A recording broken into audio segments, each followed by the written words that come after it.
La poésie, c'est le côté plus spirituel de la littérature, donc ça aide à penser et à mettre sur papier les sentiments. La poésie, ça nous fait réfléchir aussi, ça éveille des choses en nous, ça nous rappelle des choses, donc c'est très lié à un certain souffle de vie en fait.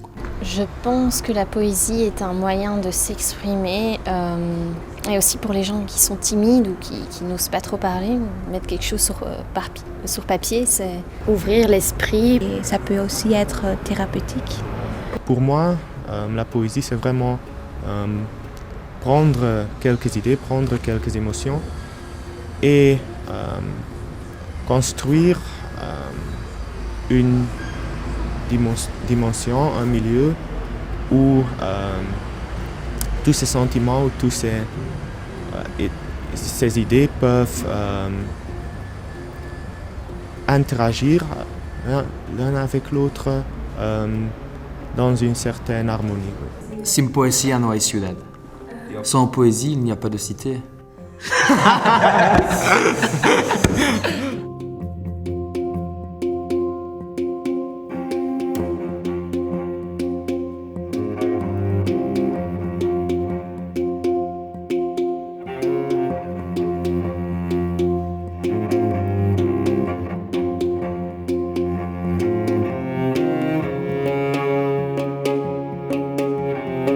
Action Poética, c'est un mouvement international de poésie urbaine. Et donc ça a commencé au Mexique, à Monterrey, en 1996.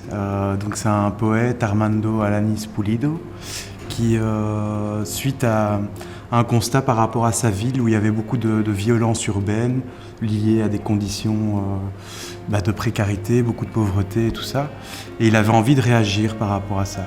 Et vu que c'est un poète, il s'est dit, moi je vais utiliser la poésie un peu comme arme dans ce contexte-là, quoi. Il avait constaté que les Mexicains ne lisaient qu'un livre par an et donc son objectif était de insérer la poésie dans les vies des Mexicains par peindre des phrases sur des murs et ce sont des phrases positives et pas du tout sur de la politique peindre des phrases, c'est tout à fait légal, donc on ne peut pas les comparer avec le graffiti. Et en se promenant dans les villes, on peut voir des phrases poétiques et donc ils peuvent susciter des sentiments ou peuvent être des objets de conversation. Lorsque le soleil se couche, les étoiles apparaissent. Je suis un mur porteur et toi? Tes yeux évoquent la chaleur du soleil et le magnétisme de la lune. Le bonheur se cache aussi dans les gestes les plus falots. Donne-moi ton agitation que je la berce. Et vous voyez, là on est dans une phrase d'amour, d'optimisme, où on part de soi-même, quoi. On n'est pas dans une vérité absolue ou dans quelque chose de moralisateur. C'est un geste qu'on tend à l'autre. Donne-moi ton agitation que je la berce, quoi.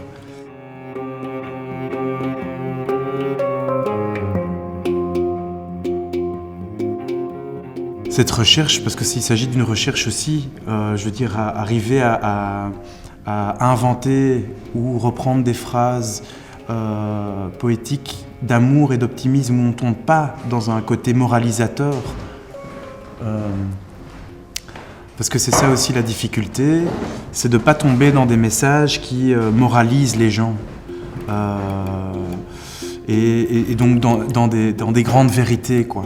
L'idée, c'est aussi de partir beaucoup de soi-même. On vit dans une société où tout devient de plus en plus... les liens sont plus électroniques et les vrais liens humains, il y en a de moins en moins. Personnellement, je suis content qu'on puisse contribuer à l'action politique ici à Bruxelles, car même si en Europe, on n'a pas les mêmes problèmes qu'en Amérique latine, je pense quand même qu'une action poétique avec une dimension sociale peut améliorer notre société d'une façon assez innovante. Tellement aussi dans une société où le temps file et on n'a plus le temps de prendre un moment de partage.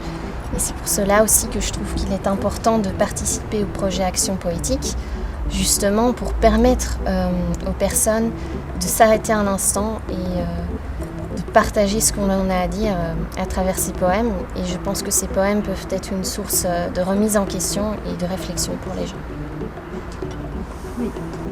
Il ne faut surtout pas oublier que les arts et la poésie surtout sont des actes fondamentalement constructifs, alors que notre société est souvent dominée d'un sentiment plutôt cynique. Je ne veux pas dire que tout le monde devrait être optimiste ou que l'humour cynique, par exemple, comme forme d'humour très populaire, devrait être interdit. Mais je crois quand même qu'il serait assez contre-productif pour notre société si tout le monde avait cette attitude très négativiste. Et je comprends bien qu'il est dangereux d'avoir une idéologie et d'avoir confiance en quelques courants, mais il ne faut pas penser qu'une attitude tout à fait cynique est moins dangereuse, parce qu'il y a assez de gens, des politiciens par exemple, mais aussi d'autres personnes qui savent très bien abuser de ce sentiment négativiste.